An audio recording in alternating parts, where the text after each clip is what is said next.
नमस्कार मित्रांनो, आमच्या ब्लॉग मध्ये तुमचं परत एकदा स्वागत आहे. Wow, what an amazing day. तर आज तुम्हाला मी सांगणार आहे, म्हणजे फायनली आम्ही व्हिडिओ बनवतोय, सगळे डिटेल्स इथे लिहिलेले आहेत. सो जगन्नाथ ट्रिपसाठी किती खर्च झाला काय ते आम्ही तुम्हाला सांगतो की काय काय टॉपिक्स आम्ही कव्हर करणार आहोत. सो फर्स्ट आहे ट्रॅव्हल, सेकंड आहे प्लेसेस टू व्हिजिट, थर्ड आहे स्टे, मग कॉस्ट आणि मग आमचा एक्सपिरियन्स आणि स्कॅम जिकडे तिकडे जे काय स्कॅम होतं म्हणजे आज ओव्हरऑल एक्सपिरियन्स आमचा कसा आहे, त्याच्यात काय काय येईल ते तुम्हाला लास्ट मध्ये कळेल. हा, सो आम्ही एक एक टॉपिक कव्हर करू. सो मेरे माइक को हाथ मत लगा, फिर कुचुर कुचुर. ट्रॅव्हल वाला टॉपिक यश कव्हर करणार आहे आणि हा स्किप नका करू, कारण की सगळ्या गोष्टी ही असं का बोलली माहिती, स्किप नका करू, यश बोलतोय म्हणून. फॉरवर्ड करू नका, कारण की सगळ्या गोष्टी इम्पॉर्टंट आहे. ट्रॅव्हल करताना स्पेशली हे इम्पॉर्टंट आहे. हवं तर 2x मध्ये बघा और 1.2x हे मला सांगायचं होतं. मी असं करेपर्यंत तू बोलून टाकलंस. ओके, हा 1.25 वगैरे तुम्ही बघू शकता. तर मित्रांनो, मी तुम्हाला ट्रॅव्हल सांगणार आहे. तुम्हाला प्यारा मित्र, आम्ही प्लेनची बुकिंग केलेली फ्रॉम मुंबई टू ओडिसा आणि ओडिसामध्ये पण भुवनेश्वर टू पुरी नंतरचं तुम्हाला सांगतो. आणि प्लेन का केलेलं, कारण ट्रेनला लागतात 35 आवर्स आणि 35 आवर्स त्याच्यात टाकणं, मग आमचे परत मग कुठेतरी शूट वगैरे मध्ये प्रॉब्लेम नाही. शूट मध्ये प्रॉब्लेम. ए बाई, मग काय गौरांची ऑफिस आहे, मग ते सगळ्याला प्रॉब्लेम. मी एक एक करून सांगत होतो, ती डायरेक्ट उडी मारते. म्हणजे 35 तास म्हणजे दोन दिवस ट्रॅव्हलिंग मध्ये, 1.5 डे. यायला जायला असं बघायला गेलं तर 4 दिवस आपल्याला फक्त ट्रॅव्हलिंगला द्यावे लागणार जर ट्रेनने जातोय तर. म्हणून पण एक आहे की तुम्ही डायरेक्ट पुरीला जाल, पण त्याच्याने मॅटर नाही करत काही, कारण जर तुम्ही प्लेननी गेला तर मग भुवनेश्वरला उतरून पुरी इज ओनली 1 hour. म्हणून प्लेन मला जास्त बेटर वाटतं. आणि कॉस्ट जर तुम्हाला सांगायचं असेल तर ट्रेनची असते 800 स्टार्ट टू 4800, म्हणजे 800 ते 5000. हा, 800 रुपये ते 5000 रुपये. आता आज तुम्हाला या व्हिडिओ मध्ये सतत हे दिसणार आहे. नाही, मी केस माझे, तू जरा एक काम करशील का, जर तू बोलत नाहीस तर माझे केस असे करत बस सारखे. हा, कारण मला ते दोन्ही जागेवर कॉन्सन्ट्रेट करायला नाही होते. हा, तर ट्रेननी कॉस्टिंग तुम्हाला पडणार आहे 800 रुपीज टू 5000 रुपीज. पण असं आहे की 5000 रुपये भरून पण तुम्हाला 2 तास काय 35 तास 5000 रुपये भरून पण तुम्हाला 35 तासच लागणार आहेत. पण प्लेनचं असं आहे 4000 रुपीज टू 6000 रुपीज. मग तुम्ही चीपर जर ऑल्टरनेट प्लेनचा सीटचा बुक केला तर तुम्ही 2 तासात पोहोचणार आहात गाईज. Only 2 hours. मी एक सांगते, आणि असं आहे की प्लेनचं आम्ही ना लास्ट मिनिट मध्ये बुकिंग केलेली, म्हणून आमचं काहीतरी 5,500 असं बिल झालेलं, म्हणजे पर पर्सन आमचं प्लेनचं तिकीट झालं होतं 1 वे. हे 1 वेचं बोलतो आहोत, आणि ट्रेनचं पण आम्ही 1 वेच बोलतो आहोत. जर तुम्ही एकदम फर्स्ट टियर गेलात ट्रेन मध्ये तर 4,500 तर होतातच आहेत. So it's up to you की कोणाला तेवढा सुट्ट्या आहेत आणि नाही आहेत, तसं तुम्ही मॅनेज करू शकता.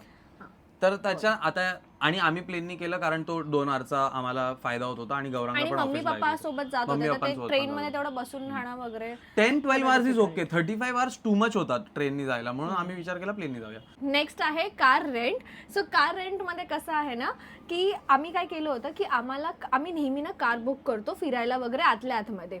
सो आम्ही या वेळेला काय केलं की आम्ही भुवनेश्वर पासून कार रेंट केली, म्हणजे आम्ही डायरेक्टली ओडिसामध्ये नाही केलं, म्हणजे डायरेक्ट पुरी डायरेक्ट पुरीला कार रेंट नाही केलं, कारण की एनिवेज आपल्याला भुवनेश्वर एअरपोर्ट पासून ते पुरीला जायला 1 hourचा डिस्टन्स असतोच.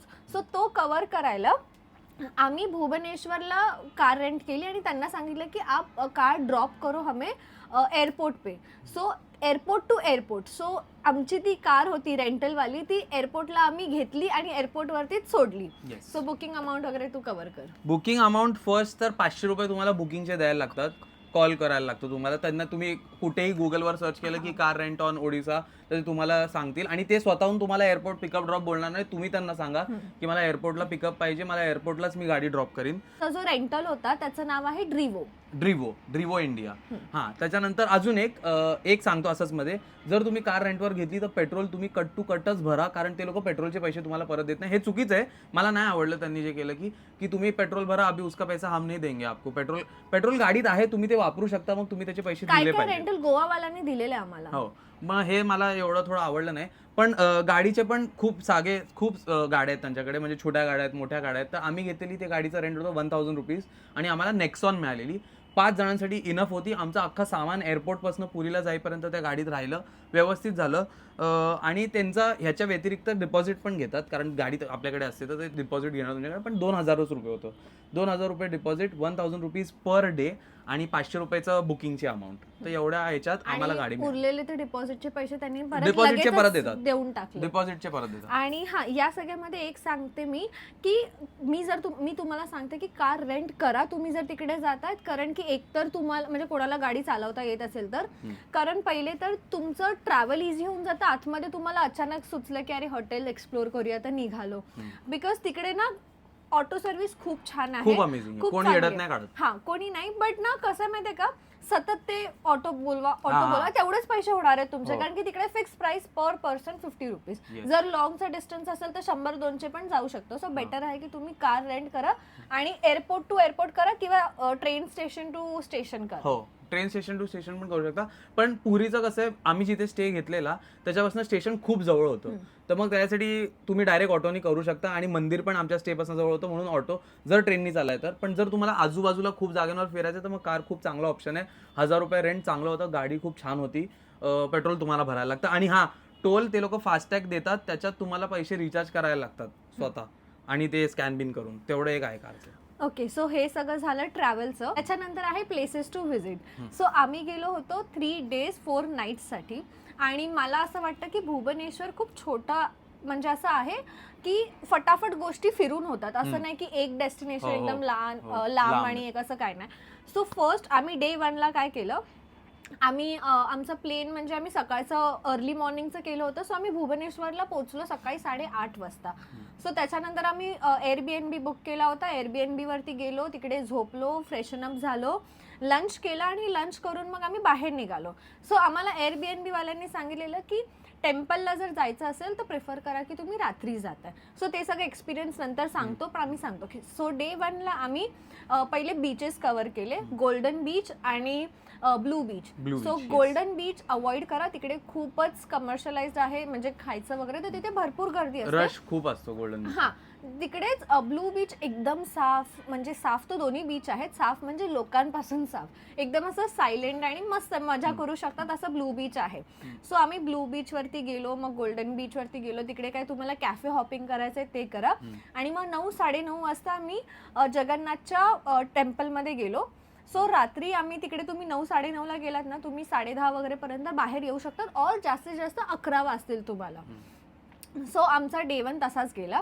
डे 2 मध्ये आम्ही विचार केला की बाकीच्या गोष्टी फिरायच्या. सो फर्स्ट आहे कोणार्क टेम्पल, सन टेम्पल. ते मस्ट मस्ट मस्ट व्हिजिट खूप आहे. अमेझिंग आहे. हा, आणि तिथे जर तुम्ही जातायत तर गव्हर्नमेंटचा हे घ्या, गाईड घ्या, बिकॉज त्याशिवाय तुम्हाला त्या टेम्पलचं जे महत्व आहे ते नाही समजणार. खूप गोष्टी असतात, आपण अशा ठिकाणी जातो आपल्याला त्याची हिस्ट्री वगैरे माहित नसते, ते कुठली गोष्ट कशासाठी बनवली आहे ते पण माहित नसतं, ते तुम्हाला ते लोक परफेक्ट सांगतात. आणि त्याच्याच बाजूला कोणार्क म्युझियम आहे, ते बघा. तिकडनं रिटर्न येताना तिकडे हनुमानाचं मंदिर आहे, मग तिकडे चंद्रभागा लेक आहे, जिकडे लेक आणि समुद्र असं डिवाइड होतोय. नाही, मर्ज होतोय, म्हणजे आधी डिवाइडेड आहे, आहे म्हणजे ते तुमचं परसेप्शन आहे, परसेप्शन. सो ते आहे. त्याच्यानंतर रामचंडी टेम्पल आहे, ते तुम्ही कव्हर करा. सो हे तुम्ही डे 2 ला कव्हर करू शकतात. आणि डे 2 ला मग हे तुमचं लंच टाइम पर्यंत झालं की लंच करून तुम्ही घरी येऊन रेस्ट करा, परत हॉटेलवरती जाऊन. आणि मग त्याच्यानंतर रात्री बीचवरती ना शॉपिंग असतं. इतकं पण म्हणजे असं काय आउटस्टँडिंग नाहीये, बट तुम्ही जर सी फूड लवर असाल तर तिकडे खूप छान छान सी फूड्स मिळतात. बीचवरती खूप अशी वाईब आहे. आणि मार्केट पण एकदम छोटूस आहे, म्हणजे लाईक स्किप केलं तरी हरकत नाही असं मार्केट आहे. ऍक्च्युली गर्दी, आणि जर तुम्ही सी फूड वगैरे नाही खात असाल तर असं शॉपिंगसाठी आणि खाण्यासाठी तुम्हाला तिथे असं अमेझिंग काय नाही मिळणार, तर तुम्ही स्किप करू शकता. खाण्यासाठी म्हणजे सी फूड वगैरे ते सगळं स्टॉल्स असतात म्हणून असं नाहीये काही. ओके, सो त्याच्यानंतर आहे स्टेचं तू कव्हर कर. स्टे नाही, हे बाकी सगळं सॉरी. हा, आणि डे 3 मी डे 2 पर्यंत आली. आणि डे 3 मध्ये आम्ही असा विचार केलेला की आम्ही भुवनेश्वरचा एरिया फिरणार. सो भुवनेश्वरला ना एक शंकराचं मंदिर आहे, लिंगराज टेम्पल, आणि तिकडे एक हे आहे, झू आहे. हा यार, जे आमचं मिस झालं. आणि तो खूप मोठा झू आहे आणि अमेझिंग झू आहे, पण त्याच्यासाठी तुम्हाला मनाची तयारी करायला लागणार, कारण खूप रश असतं. आणि तुम्ही असं नाही करू शकत की आपण एक काहीतरी करू. समजा तुम्ही असा विचार केला जो आम्ही केलेला, लिंगराज टेम्पलला जाऊ आणि त्याच्यानंतर थोडा वेळ उरलाय तर त्याच्यात झूला जाऊन येऊ, तसं नाही होणार. तुम्हाला एक अख्खा दिवस झू साठी. सो तुम्हाला डे 3 ला सकाळी लवकर उठून आधी लिंगराज टेम्पल करावं लागेल आणि मग तुम्हाला झू मध्ये जावं लागेल. झू मध्ये तुम्हाला हमखास फुल डे जाईल आणि जाणारच. पहिले तर तिकीट घ्यायला तुम्हाला अर्धा पाऊण तास जाईल, लागणार. इतकी गर्दी असते. आम्ही वीकेंडला पण ट्राय केलं, वीकडेला पण ट्राय केलं, दोन्ही टाइम गर्दी होती. Yes. प्लस मंडेला ते बंद असतं. येस भाई हे पण मेन आहे. आम्ही पहिले काय केलेलं, फुल व्यवस्थित डे वाईज प्लॅन करून ठेवलं की मंडेला झू मंडेला. करणार, ट्युजडे पण मंडेला करणार बंद आणि होतं. नेमकं मंडेला बंद होतं. सो हेच तिकडे आहेत आणि तिकडे केव्स पण आहेत, खांदेगिरी केव्स, बट ते आम्ही स्किप केलं because it is same as जे इकडे आपले ठाण्याला जे केव्स आहेत, बोरिवलीला बोरिवली, हा संजय कानेरी गांधीला, केव्स, कानेरी. हा सेम तसेच आहेत. सो आम्ही ते स्किप केलं. सो हे आहेत प्लेसेस टू व्हिजिट जे तुम्ही 3 days मध्ये आरामात करू शकतात आणि डे 4 ला you can check out and Leave. हा म्हणजे स्टेशन साठी जाऊ शकतात काही किंवा म्हणजे एअरपोर्ट. तुमच्यावर आहे, तुम्हाला राहायचंय टाइमपास तरी राहू शकता. हा. आता हे सगळं झाल्यानंतर आला स्टे आम्ही प्रेफर करतो एव्हरी टाइम. जेव्हा आम्ही उज्जैनला पण जातो आम्ही एअरबीएनबी बुक करतो. एअरबीएनबी का, कारण तिथे असं होमली जरा वाईब येते म्हणून आम्ही फक्त माझ्यानी थोडासा यावेळेस प्रॉब्लेम झाला छोटूसा. मी एअरबीएनबी फक्त 1 दिवसाचा बुक केला कारण मी हिला सरप्राईज देतो म्हणून, आणि बाकीचे दिवस आम्हाला काहीतरी नंतर जुगाड करायला लागला. तर एअरबीएनबीचे जर तुम्ही व्हिडिओ बघितला नसेल तर तुम्ही व्हिडिओ बघा. एअरबीएनबीचा स्टे खूप अमेझिंग होता. 2500 आणि तो जगन्नाथ टेम्पलच्या पण जवळ होता आणि रेल्वे स्टेशनचा पण खूप जवळ होता, पुरी रेल्वे स्टेशनच्या. आणि तो 2500 पर डे असा आम्हाला मिळाला. 2 रूम होते, 5 जणांसाठी इनफ होता. खूप सुंदर रूम आहे. आजूबाजूला आम्ही अजून सगळे एअरबीएनबीचे आणि हॉटेलचे लिंक लिंक आम्ही खाली टाकू. डिस्क्रिप्शन मध्ये टाकू. आणि तुम्हाला बघायचं असेल तर तुम्ही अजून एअरबीएनबीचे ऑप्शन्स बघू शकता. असं नाही की तुम्हाला खूप अमेझिंग लक्झरी होम मिळेल. आम्हाला नशिबाने तो खूप Luxury. नवीन होता, हा, नवीन खूप होता. चांगला वेल बिल्ट म्हणजे एस्थेटिक रूम होता तो, तसा मिळाला. बाकी सगळे नॉर्मल ॲव्हरेज घरासारखे आहेत. तर एअरबीएनबी ते झालं. त्याच्यानंतर सेकंड डे पासून त्याचं पर नाईट होतं 25 बोललो मी. बोललास, sorry. 2500 पर नाईट होतं. त्याच्यानंतर ते झाल्यानंतर सेकंड डे पासून आम्ही बीआरएन चाणक्य बीएनआरच का बीआरएन आहे, बीआरएन चाणक्य याच्यात रूम घेतली फॉर Hotel. 3 days ना. थर्ड डेला पण येस. तर ते पण सुपर्ब हॉटेल आहे. ते पण जगन्नाथ टेम्पलच्या महाग आहे थोडं, जगन्नाथ टेम्पलच्या जवळ आहे. ते रेल्वे वाल्यांचं हेरिटेज हॉटेल आहे, ते रेल्वे हेरिटेज हॉटेल. तर तिथे सगळं वाईब तशीवाली आहे. त्याचं आम्ही भरलं पर डेचं 6000 रुपीज पर रूम. आणि आम्ही 2 रूम घेतलेला कारण आम्ही 5 जण होतो. एका रूम मध्ये मॅक्सिमम 3 जण राहू शकतात. मोठीवाली रूम खूप मोठी, आणि असं नाहीये, तिथे 2 टाईपचे रूम आहेत, एक छोटीवाली रूम आहे, एक मोठीवाली रूम आहे. दोघांचा रेट सेम आहे, फक्त एक माणूस जर तुम्ही एक्स्ट्रा ऍड केला तर त्याच्या बेडचा खर्च तुम्हाला द्यायला लागतो. 200 रुपये काहीतरी, 2000 नाही, रुपये हा काहीतरी. तेच बोललो, 200 रुपये का बोलते, 2000 रुपये काहीतरी द्यायला लागतात. पण जर 2-3 दिवस जाणार असेल आणि तुम्ही करू शकता असं, जर तुम्हाला करायचंय थोडी जास्त स्पेंड तुम्ही हेरिटेज करू जागेवरती शकता राहायचंय तर तुम्ही राहू शकता. खूप अमेझिंग स्टे आहे, वातावरण चांगलं आहे, वाईब अमेझिंग आजूबाजूला आहे. कॉम्प्लिमेंटरी टी आणि काय होतं बिस्किट वगैरे तुम्हाला मिळतं संध्याकाळच्या टाइमला वगैरे. जेवण छान आहे, ब्रेकफास्ट छान आहे, लंच पण चांगलं आहे. त्याच्यानंतर अजून तिथे आजूबाजूला धर्मशाळा पण आहेत, पण ते तुम्हाला ऑलरेडी बुक खूप करावं लवकर लागतं. बुक करावे लागतील आणि चांगल्या क्वालिटीचे आहेत हो, हो. धर्मशाळा, जे 200-300 रुपयापासून स्टार्ट Yes. होतात. फक्त एकदम प्री बुकिंग करावी लागते. खूप आणि तिकडे आहे असं आहे की जर तुम्ही प्री बुकिंग करतायत, इफ यू आर लकी, तर तुम्हाला प्रायव्हेट रूम्स मिळतील विथ प्रायव्हेट टॉयलेट, नाहीतर मग तुम्हाला कॉमन मिळतील. सो आम्ही जेव्हा बघितलं तेव्हा कॉमन वाला होतं, सो आम्ही ते नाही प्रिफर केलं. आम्ही मग हॉटेल एअरबीएनबी बुक केला, बट नंतर लास्ट मोमेंटला आम्हाला हॉटेल बुक करावं लागलं. अजून हॉटेल असे आहेत, पण मग आम्ही विचार केला आता हॉटेल करतोच आहे तर जरा हेरिटेज थोडं आता चूक झाली तर मला थोडं हिला हे करायला मी जरा चांगलं वाला नंतर बुक केलं हॉटेल. पण ते चांगलं आहे, इट इज वर्थ 6000 रुपीज असं मला वाटतं, कारण वाईब छान आहे. ओके, तर फूड सो फूड नाही, आता आहे कॉस्टिंग. आणि हा एक एक्सपिरियन्स मध्ये तुम्हाला आम्ही फूड लास्ट. आता आपण कव्हर करणार आहोत कॉस्ट. सो कॉस्ट साठी फूड वगैरे सगळं इन्क्लूड करून, फूड, स्टे, ट्रॅव्हल, म्हणजे लोकेशनची एंट्री फी आणि फ्लाईट तिकीट्स, हे सगळं इन्क्लूड करून आमचं झालं पर पर्सन 16,500 सगळं फॉर 4 days 5 nights. ठीक आहे. आणि फूड सगळीकडे ॲव्हरेज आहे, म्हणजे थोडंसं नॉर्मलपेक्षा 20-30 रुपये जास्त महाग असेल, पण मला क्वालिटी क्वालिटी खूप छान आहे. म्हणजे मला खरं सांगायला गेलं ना तर मुंबईच्या बाहेर मला असं होतं की तिकडे म्हणजे ओडिशा कधी असं इमॅजिन पण केलं नव्हतं की तिकडे चायनीज किंवा पास्ता वगैरे, आपण एवढा विचार नाही करत त्या सगळ्या गोष्टींचा. पण तिकडे क्वालिटी फूडची खूपच अमेझिंग होती. म्हणजे तुम्ही कोणत्याही कॅफेमध्ये जा, तुम्ही डिसअपॉइंट नाही होणार. बट आम्ही काय केलं माहितीये की आम्ही जरा रेटिंग्स वगैरे बघूनच जात होतो, बिकॉज Yes, अशा yes. ठिकाणी जाऊन मग नंतर पोट वगैरे डिसअपॉइंट खराब नको व्हायला. आणि फुल तुमचा एक्सपिरियन्स खराब होऊन जाणार तेवढ्या स्टेचा, म्हणून आम्ही रिव्ह्यूज बघून गुगल वरती रिव्ह्यूज वगैरे बघूनच जात होतो. सो आम्ही जास्त असं काही म्हणजे आम्ही हॉटेल कुठेही असं बघत होतो रिव्ह्यू बघून, असं काय हे नाहीये की याच पर्टिक्युलर हॉटेलमध्ये जायचं किंवा हे. आणि जेवढे पण आम्ही हॉटेल्स ट्राय केले तिकडे सगळीकडे आम्हाला छानच फूड मिळालं, कुठेही काय नाही. आणि तिकडचा डाळ भात खूप अमेझिंग लागतो, नक्की ट्राय करा. तिकडे ना थोडा वेगळा टेस्ट आहे. जेव्हा तुम्ही महाराष्ट्राच्या बाहेर जाल ना, आता तिथे कुठला कोल्हापुरी व्हेज कोल्हापुरी का व्हेज कोल्हापुरी सगळ्यामध्ये असं बेबी कॉर्न आणि वेगळीच चव लागते. तर ते अमेझिंग एक्सपिरियन्स करण्यासाठी मला खूप मजा आली तिकडचं जेवण जेवायला. सो फूड ते होतं. त्याच्यानंतर स्टेचं आमचं 2000 पर पर्सनचं असं पकडलं तर, आणि ट्रॅव्हल 1000 रुपीज, बिकॉज तिकडे ट्रॅव्हलिंग खूपच चीप आहे. आणि हे जे मी ट्रॅव्हल बोलते that includes our car rent. ठीक आहे. सो कार वगैरे सगळं इन्क्लूड करून 16,600. आणि जर तुम्ही फ्लाईट नाही घेत आहात तर मग तुमचे 12,000 तर मायनस होतील. सो 16 मधून 12 गेले 4,500. सो 4,500 मध्ये तुमची ओडिसाची ट्रिप होऊन जाईल, सगळं फिरून वगैरे, ऑटो वगैरे करून. त्याच्यानंतर म्हणजे 4,500 नका, चला 6,000 तुम्ही पकडा. जर तुम्ही फ्लाईट नाही घेते तर अप्रॉक्सिमेटली 6,000 रुपये 4 दिवसांचे तुमचे खर्च होऊ शकतात, पण चांगला एक्सपिरियन्स होतो. आणि मॅटर करतं लोक किती, बिकॉज रूम मध्ये 2 माणसांसाठी जास्त पैसे लागतील, 3 माणसांसाठी थोडे कमी पैसे लागतील. सो ते पण मॅटर करतं. त्यानंतर आहे आता एक्सपिरियन्स. सो तू चालू कर, तुला काय एक्सपिरियन्स बोलायचं? मला इन जनरल मला आधी असं माहित नव्हतं की आपण ओडिसाला, मी आधी कधी विचार नव्हता केला की मी कधीतरी ओडिसाला पण जाऊ. तर असं मला होत होतं की आपण ओडिसामध्ये आलोय. आणि तिकडची लोक एवढी अमेझिंग होती, एवढी अमेझिंग, खूप स्वीट लोक. मी असं नोटीस केलं जिथे आम्ही जातो, आता उज्जैनला पण जातो, अशा कुठल्या ठिकाणी जातो ना, तर लोक बोलायला, मदत करायला, सगळ्याला, म्हणजे असं त्यांना माहिती आपण बाहेरून आलोय तर ते लोक मदत करायला कधीच असं तुम्हाला हे नाही करत, खूप चांगले बोलतात. पण ना एक मला जाणवलं की इथे ओडिसामध्ये ना, जेव्हा आपण कोणाला असं विचारतो की अरे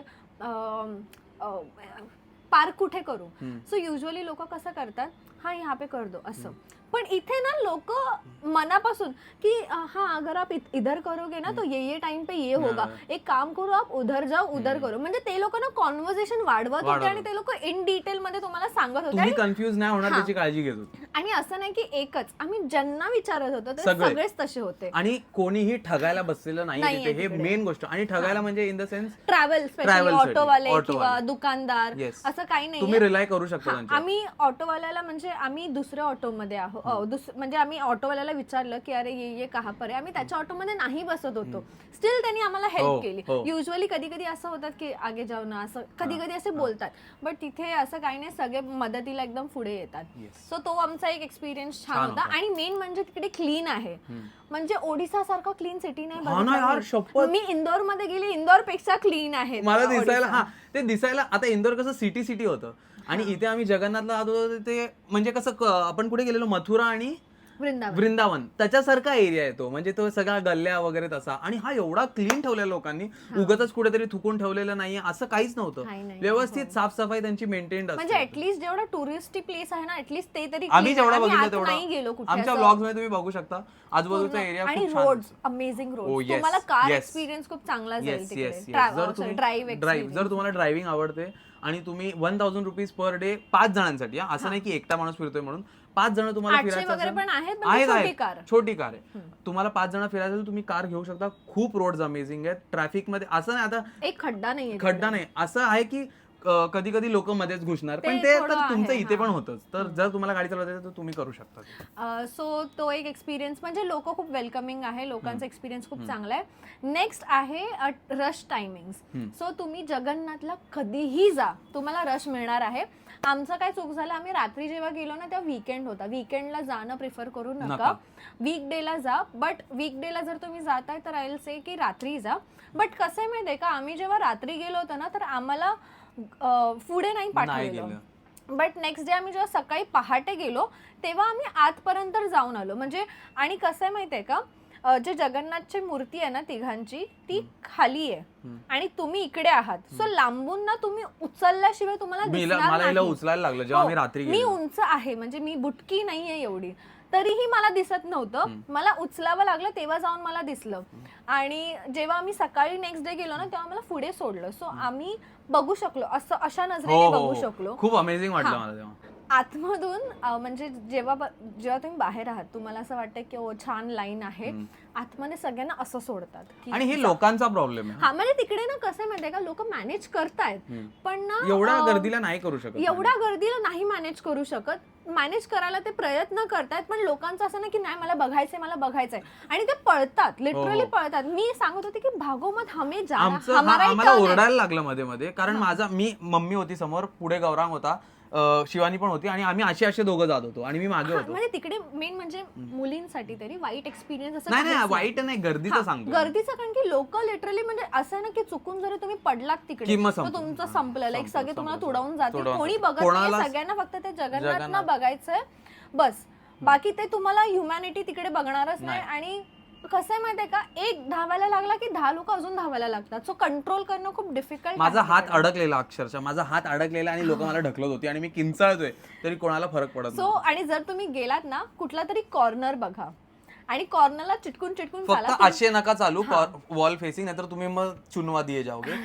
साईडने असे व्यवस्थित सरळ जातात. खूपच खतरनाक, पण मजा येत होती कारण की आम्ही आता कारण त्यांच्या मागे 2 जण होते, आम्ही पण असे. प्लीज गप्प शिवानी, माझा हात तिकडे राहिला असता, असा आला असता आता व्हिडिओ मध्ये आपण. एका पॉइंट मध्ये मी आणि मम्मी हसायला लागलेलो.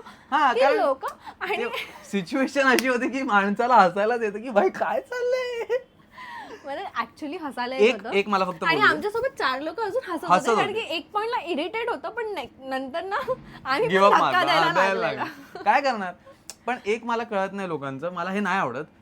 एक पॉइंट पर्यंत ते थांबवतात, त्याच्या पुढे आता समजा इकडे जगन्नाथची मूर्ती आहे इकडे आणि इथून असे सोडणार आहेत, तर इकडे जेव्हा सोडतात ना तेव्हा एक पर्टिक्युलर नंबर लोकांनाच सोडतात, बाकीच्यांना थांबवून ठेवतात. मग तुम्ही न गर्दी करता व्यवस्थित बघून जाऊ शकता. पण लोकांना अशी घाई की मला पहिले बघायचंय, मग ते पळत एवढे सुसाट पळायला लागतात आणि अख्खी गर्दी मग घुसते, चेंगराचेंगरी होते. 2-3 पोलीस उभे असतात, ते तरी काय करणार, 50 लोक अशी धावत आली तर नाही करू शकत. सो ते लोकांचा इश्यू आहे. तिकडे मॅनेज चांगलं करतायत. आणि कसं आहे ना की 100 लोकांचा क्राऊड आहे, 10 लोकांना तुम्ही समजवाल, बाकीचे तर पळणारच. किती लोकांना पण तिकडे करावं लागतं कारण की आतमध्ये अशी झिगझॅग लाईन नाहीये, आतमध्ये असं सोडतात, डायरेक्ट सोडतात की तुम्हारे मर्जी पे अभी भगवान के भरोसे जाओ, असं आहे त्यांचं. सो आणि तिकडे आम्ही बघितलं मंदिराच्या बाहेर 2-3 लोकांच्या पायातून रक्त येते, 2-3 लोक रडतायत. मी तर प्रेग्नेंट बायकांना बघून मला टेन्शन आलेलं की हे बापरे, लहान मुलांना पण घेऊन चाललेत. मला समजतच नव्हतं, इथे माणसाला बघतच नाही समोरच्या, तो डायरेक्ट देवाकडे जायला बघतोय. हो, आणि एक बिचारी लहान मुलीला एका पप्पांनी इथे ठेवलेलं, त्या पप्पांना पण धक्का मारतात आणि त्याच्यावरती मुलगी. थोडं लोकांना कळायला पाहिजे. सो तिकडे गर्दी खूप आहे. सो असं विचार नका करू की या टायमिंगला मी गेलो. आम्ही सकाळी 4ला उठून गेलेलो, त्याचा तो वेगळी स्टोरी. आम्ही सकाळी 4ला उठलेलो कारण आम्हाला एक्सपिरियन्स आहे की सकाळी उठून आम्ही जेव्हा महालक्ष्मी कोल्हापूरला गेलेलो, अमेझिंग दर्शन झालेलं. आम्ही सकाळी 4ला उठून गेलो, 4:30 पर्यंत मला वाटतं आपलं दर्शन झालेलं. उज्जैनचं पण एक गर्दी अशीच आहे, पण त्यांनी एवढं स्ट्रॉंग इन्फ्रास्ट्रक्चर आहे त्यांचं आणि एवढं स्ट्रॉंग मॅनेजिंग आहे की ते लाईनीतच सोडतात काहीही असो. तर ते जाऊ दे, ते वेगळी गोष्ट आहे. आपण काय बोलतो, आम्ही सकाळी 4ला उठलो, 4:30 पावणे 5 पर्यंत आम्ही मंदिरात होतो. आम्ही विचार केला की 5:30-6ला, कारण आम्हाला सांगितलेलं ऑटोवाल्यांनी की 6 वाजता वगैरे ते लोक दर्शन करतात, कारण पहिले आरती असते तेव्हा कोणाला आत जाऊ देत नाहीत. तर मग आम्ही लाईनीत उभे राहिलो. आम्हाला वाटलं की जास्तीत जास्त 2 तास लागतील, पण तिकडे एक खूप मोठा प्रॉब्लेम आहे आणि हा सगळ्यांना राग खूप येत होता आम्हाला आणि बाकीच्या लोकांना पण राग येत होता.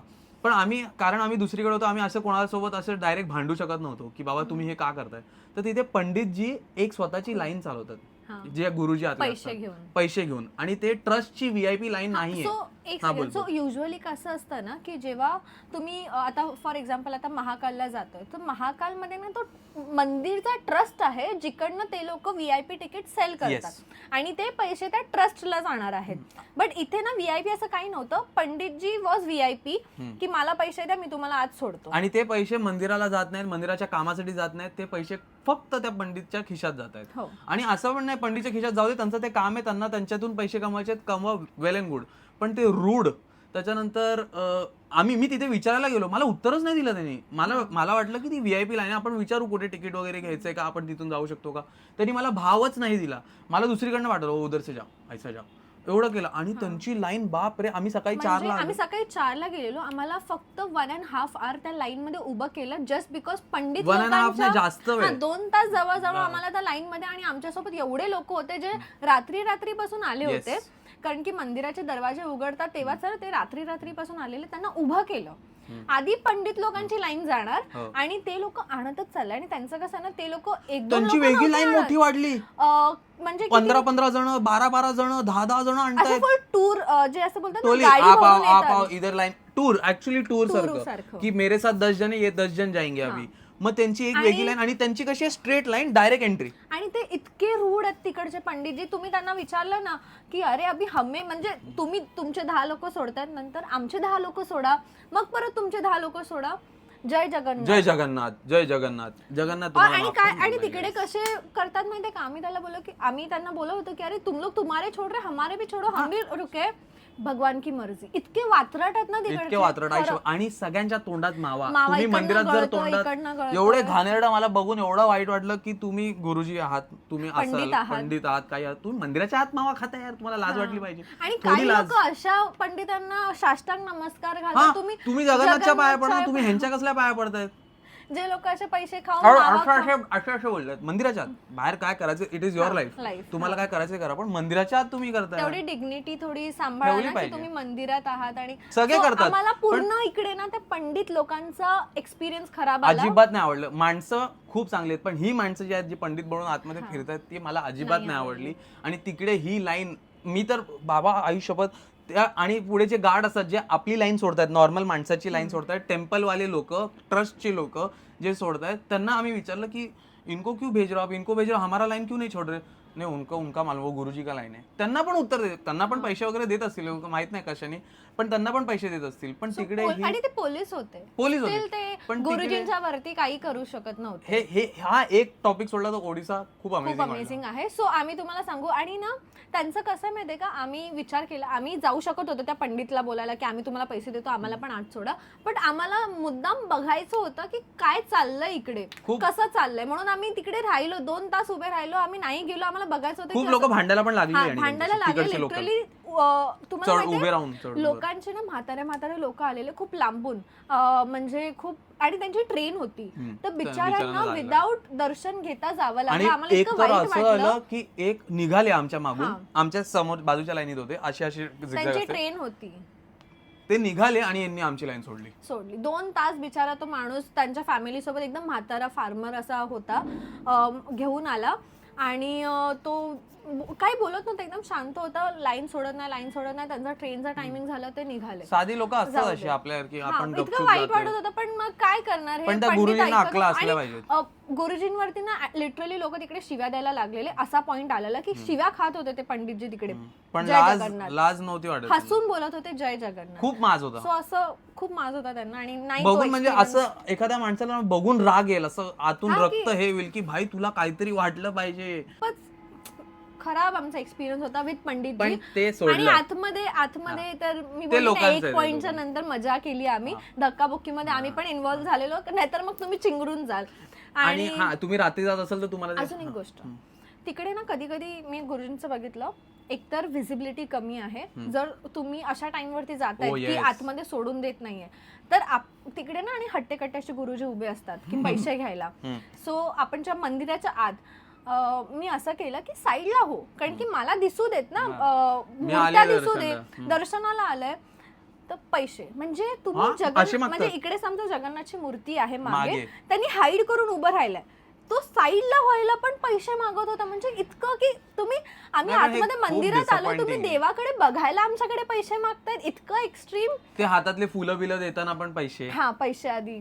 सो तिकडचा पंडितजी सोडून अख्खा ओडिसाची ट्रिप आमची खूप अमेझिंग होती. हॉटेल चांगलं होतं, स्टे चांगला होता, जिथे आम्ही एअरबीएनबी पहिले गेला. लोक अजून एक एक्सपिरियन्स महाप्रसाद. सो जगन्नाथचा महाप्रसाद खूपच फेमस आहे. आम्ही महाप्रसादामध्ये नाही इन्व्हॉल्व्ह झालो का, मी तुम्हाला सांगतो. जर तुम्ही त्या प्रसादाला महाप्रसाद, मला असं वाटतं हे खूप लोकांना रॉंग वाटू शकत असेल, बट जर तुम्ही प्रसाद बोलताय त्याला, सो तुम्ही तसा वाडा पण. सो कसं मंदिर आहे, मंदिराच्या मागे असं मार्केट आहे जिकडे तुम्हाला महाप्रसाद मिळतो, असं 40 रुपये 50 रुपये अशाला मिळतो. दुकानदार आहेत वेगवेगळे असे आहेत आणि महाप्रसाद आहे. सो तिकडे तुम्ही जाल ना, पहिले तर जर तुम्ही प्रसाद बोलतायत प्रसाद, तर प्रसादाला तसं ठेवा, प्रसादाला तसं व्हॅल्यू द्या. असं ठेवलंय तर पाणी ठेवलंय मटकं, जे असं काळं झालेलं पाणी आहे, त्यातच चमचा घालतायत, धुतायत, महाप्रसाद वाढतायत. मग असं पुसणार, मी बघितलं लिटरली, घाम पुसतायत, त्यातच हात धुतायत, परत मग तो चमचा आहे त्यातच बुडवतात, एकच टोपला जो काळं पाणी झालंय आणि महाप्रसाद. आणि मग एक मुलगी तिकडे बोलली कि अरे ये प्रसाद है, इसको अलग पानी में, प्रसाद है, भगवान का है, कुछ नहीं होगा, ले लो. एवढं माणूस अंधाळा बनून नाही चालणार. जर तुम्ही प्रसाद देताय तर प्रसादाला तेवढा व्हॅल्यू ठेवा, म्हणजे चांगलं पॅक करून ठेवा, स्वच्छता प्रसादाला ठेवा. तरी व्हॅल्यू द्या, माणसाचं या सोडून तुम्ही त्या प्रसादाला तरी तेवढी आणि व्हॅल्यू तो प्रसाद नाहीये, तो त्यांनी घरी बनवून आणलाय महाप्रसादाच्या नावाखाली. ते लोक 40-40 रुपयाला विकतात असं वाटत होतं मला. कारण की म्हणजे कसं बोलत, प्रसाद आहे तर कोण प्रसाद देतोय आपल्याला आणि कोणत्या इंटेन्शनने प्रसाद देतोय आपल्याला हे पण तेवढंच मॅटर करतं. सो तुम्ही दर्शन घेतलं ठीक आहे, तुम्हाला प्रसाद नाही मिळाला चालेल, पोट खराब करून घेऊ नका, एवढा लांब तुम्ही जाताय तिकडे फिरायला वगैरे. सो आम्ही महाप्रसाद नाही घेतला. जगन्नाथ का आशीर्वाद आपके साथ रहेगा. आपण देवाला प्रसाद म्हणजे काय, आपण देवाला जे दाखवतो पहिले देवाला सांगतो की तुम्ही खा, त्याच्यानंतर आम्ही खातो, त्याला प्रसाद बोलतात. मग तुम्ही असं मानून वेगळं हे करू शकता जर तुम्हाला या सगळ्यात. आम्ही तिकडे महाप्रसाद नाही खाल्ला, भलेही तो खूप फेमस आहे, पण आम्ही नाही खाल्ला बिकॉज तिकडे क्लीनलीनेस नव्हतं. फक्त तेवढी बाजू, मंदिराच्या मागची बाजू, मंदिर खूप क्लीन आहे, मंदिराच्या बाहेर सगळं क्लीन आहे, रस्ते क्लीन आहे. तिकडे का क्लीन नाहीये माहितीये का, लोकांना असं हातात प्रसाद देतात त्या वाटीमध्ये, ते पडतं, मग ते अन्न खाली पडल्यानंतर कसं चिकटपणा होतो रस्ता, ते तेवढं, किंवा मग आता अन्न खाली पडलं किंवा माशा येतात, ते क्लीनलीनेस मी बोलते. आणि सगळं ओपन मध्ये ठेवलंय. सो थोडंसं तिकडे अनहायजेनिक आहे, मग आम्ही नाही टेस्ट केलं. कारण आता आम्ही हे सगळं का बोलतोय, कारण मी सारखं उज्जैन बोलतो, कारण उज्जैनला जेव्हा जाऊन आलो ना आम्ही, तेव्हा तिथे प्रत्येक गोष्टीची एक मॅनेजमेंट त्यांनी व्यवस्थित ठेवलेले. प्रसादासाठी हे उगाच पॅक करून देतात, व्यवस्थित पॅक करून देतात. तुम्ही तिथे खा, तुम्हाला दर्शन घ्यायचंय लाईनीत जा, कॉरिडॉर बनवलाय, कॉरिडॉर फिरा. कंपॅरिझन मध्ये आम्ही तुम्हाला सांगतोय की इथे पण होऊ शकतं, ट्राय केलं तर. आणि असं नाही, आता आपलं तुम्ही खंडोबाचं बघा किंवा महालक्ष्मी, इथे पण गर्दी आहे, पण इतकं असं नाही आहे सगळं. सो तिथे आम्हाला, म्हणजे आम्ही आता एक्सपिरियन्स शेअर करतो, सो तुम्हाला सगळंच सांगतो, म्हणून हा असा होता एक्सपिरियन्स. बाकी जगन्नाथ मंदिर सोडलं तर सन टेम्पल, म्हणजे तिकडे तर मंदिर असं नाहीये आता काही. सन टेम्पलला का नाही आता तिथे पूजा होत, त्याची स्टोरी तिथे मागे एव्ही वर असते, ती बघा. लिंगराज टेम्पलच्या आतमध्ये लोकांनी थुकलेलं आहे. टेम्पलच्या आतमध्ये ते असा प्रसाद नेतात, पण इतका घाण असा वास, जसा नाळीमध्ये वास होतो, कारण बाजूला सगळं पडलेलं आहे, साफ नाही केलंय. तर मला असं झालं की तुम्ही इकडे येऊन पूजा करतात ना, पूजामध्ये तुम्ही भात वगैरे असं चढवतात, पण ते साफ पण तर करा तुम्ही. आपण आपलं देवघर साफ करतो, माझे पप्पा करायचे, मी करतो, सगळे जे आपण पूजा करतो आपण देवघर साफ करून घेतो. पंडितांना कसले पैसे द्यायचे, मग हे लोक का नाही. आणि तिकडे ना लिंगराज टेम्पलच्या बाहेर ना तुम्हाला असे पंडित येतील, बोलतील 200 रुपये में दर्शन दे दूंगा. लिंगराज टेम्पलच्या आतमध्ये काही गर्दी नसते, बाहेरून कोणालाही घेऊन जाऊ नका. तिकडे आतमध्येच मल्टिपल मंदिर आहे, तिकडे आणि सगळ्यांवर नावं लिहिलेली आहेत, कुठलं मंदिर आहे तुम्ही पाया पडून जाऊ शकता, उगाच तिकडे कोणत्याही. कारण की तो एक्सपिरियन्स बघितल्यानंतर आम्ही कोणत्याच पंडितजीवरती भरोसा ठेवला नाही. आणि नंतर जर आम्ही बोललो ना, नाही रुली हा चल निकलो फिर, असे या शब्दात बोलतात. तर असं झालं की बाकी आम्हाला बरं नशीब आमचं की आम्ही आता या टाइमात आम्ही जाऊ शकलो, जेव्हा आम्ही जाता येते आम्हाला इकडे तिकडे, आणि आमचं जगन्नाथचं दर्शन झालं. म्हणून अमेझिंग, म्हणजे मूर्त्या वगैरे खूप सुंदर तिथे, आणि वाईब छान आहे, वाईब छान. सो हाच होता आमचा अख्खा एक्सपिरियन्स, कुठे चांगला कुठे थोडासा वाईट. आणि सो ठीक आहे. बाकी आम्हाला जर परत जायची संधी मिळाली ती आम्ही जाऊ, पण या टायमाला आम्ही लक्षात ठेवू की वीकडेला रात्री जायचं आहे, सकाळी नाही. फक्त रात्री एवढंच आहे की तुम्हाला नीट बघता नाही येणार, पण ठीक आहे, ऍटलीस्ट गर्दी नसेल आणि कमी असेल, थोडी कमी असेल, नसेल नाही थोडी कमी असेल. आणि येस, हेच होतं आमचं अख्खा जगन्नाथचं दर्शन, ट्रॅव्हल वगैरे सगळं. नक्की सांगा आम्हाला की तुम्हाला व्हिडिओ कसा वाटला, आणि कोणाचे सेंटिमेंट्स हर्ट झाले असतील तर सॉरी, पण हा आमचा एक्सपिरियन्स आम्ही शेअर केला. असं नाहीये की आम्ही तुम्हाला सांगतो की जाऊच नका, आम्ही जस्ट एक्सपिरियन्स सांगतोय. So thank you for watching this video. काही लिंक्स असतील हॉटेल किंवा एअरबीएनबी ते सगळे आम्ही खाली डिस्क्रिप्शन मध्ये टाकू, तुम्ही चेकआउट करू शकता. आणि जर आम्हाला मिळाले फूड वाले जिथे आम्ही गेलो ते पण आम्ही टाकू.